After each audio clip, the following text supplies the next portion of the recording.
Sila po ang bagong mag-lover. Tignan mo, sweet-sweet nila, oh. Tignan mo naman, love-love nila isa't isa. Mag-sweetheart po yan, mag-girlfriend, boyfriend niyan. Si Nuno, yung orange, yung tricolor naman si Bati. Mahal na mahal ni Nuno yan, grabe.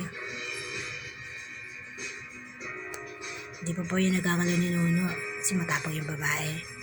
Pero sweet po, tignan mo, hawak-hawak niya yung baba ni Nuno. Lagi niya hinahawakan, yayakap niya si Nuno. Ate mo? Oh. Maaling babae to. Pero yung babae, matapang, nananampal, nanakit. Nigising niya si Nuno eh. Mas nasaktan si Nuno. Natutrok si Nuno, binabulabag mo. Nakahinigaan nyo, hindi sa inyo yan. Ito niya sa buntis, kaya ako inayos dyan para sa panganganak ni buntis. Ang ginawa nyo naman dalawa, dahil kayo naglablaban. Tsaka kayo magpa-fighting. Ha? Hindi naman sa inyo higaan yan eh. You know, that bed is for the pregnant, not yours lover. Lover of the moon, ha? Kaya face yung dalawang to, ha? Oh, love nito mo, oh. Grabe silang dalawa, oh. Atok si Nuno eh. Ito naman babaeng malditang to. Na binubulabog si Nuno eh. Nuno. Mahal mo siya, Nuno. Ikaw babae, handa ba ba pakasalan si Nuno? Han, babae. Tingnan mo ginawa yung dalawa na si alam sila na yun. Yung higa ni buntis, silang dalawang humiga. Ha? Inayos ko yan para kay buntis. Silang dalawang humiga. Ha?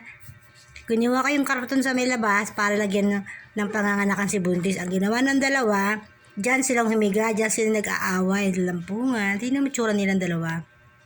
O ano masasabi niyo mga kaibigan, mga manonood ng mga YouTube or ng mga vlog dito? Ano masasabi niyo sa dalawang busang ito na nag-aawa? Ito po yung tunay na asawa. Ito, kabit lang po yan, no?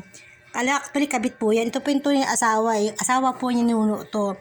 Parang real life po nangyayari sa buhay ng pusa ito. Ito po yung tunay niyang asawa. Actually, buntis na po ito, mga anak na eh. Yan po yung hihiga dyan sa higaan na yan. Eh, ito na po. Tingnan mo tsura po. Yung buntis, nasa baba na lang nahiga, pinapanood silang dalawa. Mga taksil, di ba? Yan po, nakatingin po si buntis sa dalawang taksil. Yung dalawang taksil, ito po yung dalawang taksil na pusa. Ang gwapo po si Nuno kasi dalawa asawa niya, di ba? Di ba parang tunay na buhay lang niya sa tao, di ba? Yung pusa, ganun din. Tingnan naman yung nasa sacrifice, nakatingin siya doon sa dalawa. Pinanood niya yung dalawa, sabi niya, mga walang niya kayo. Mga taksil, buntis na ako, ang ginagawa niyo. Pinapakita niya po sa akin mga kawalang yan niyo. Di ba, Nini? Di ba? Di ba, Nini, may mama ka naman eh. Mahal ka naman ni mama. At kayong dalawang taksil na yun. Dalawang taksil na yan, no? Ito pong tricolor, kabit po yan ni Nuno. Siya po yung asawa ng original, yung orange. Ito po yung asawa niya, ha? Nakita niya naman, laki-laki na siya, mga anak na po yan. Wala siyang magagawa sacrifice. Kaya yung mga po yung asawa na sa sacrifice po talaga yan. Sabi niya, umahanap ka ng pangalawa, pangatlo, panlima. Depende po sa tao yun. Ha? Actually, Nuno, mabait naman si Nuno. Siguro ganun talaga yung mga lalaking pusa o baba, aso or maging tao. Ganyan siguro hindi. Nangyayari po talaga sa tunay na buhay yan. Yung dalawa asawa mo sa isang bahay. Nangyayari po yan. Tulad nito po yung katotohanan. Ayan po yung asawa. Buntis na, mga anak na. Parang tulpo to ha. Mga anak na po si Nini. Inayos ko po yung higaan ni Nini para siya ay mga anak niya sa higaan yan. Ang ginawa po ng dalawang ito, ha? Mga kababayan, tama po bang ginawa nila? Yung higaan ng mga anak, silang dalawang humiga. At kitang-kita ng tunay na asawa, ang kanilang mga ginawa. Pumikit na lang siya para ayaw niya masaktan. Tignan yung dalawa, pasarap buhay yung dalawa, magkatabi sila. Hindi po yung nag-iiway, ito makikita nagyayakaban sila, nag-aaliya. Tagang akala ko ano lang yan, yung sa YouTube lang, TikTok lang, akala ko, totoo pala nagmamahal ng mga pusa kasi gusto ko makita ng totoo eh.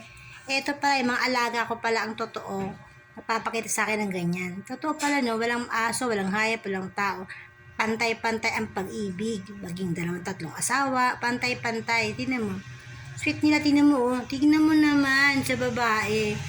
Alam mo, hindi po yung taga rito, taga ibang bayan po yan. Taga kapitbahay po namin yan. Araw-araw lang po siya umuwi paggabi.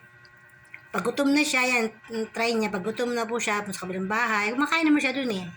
Actually, yung pusa na po yan, galing daw po yan sa Pasig, sabi ng may-ari.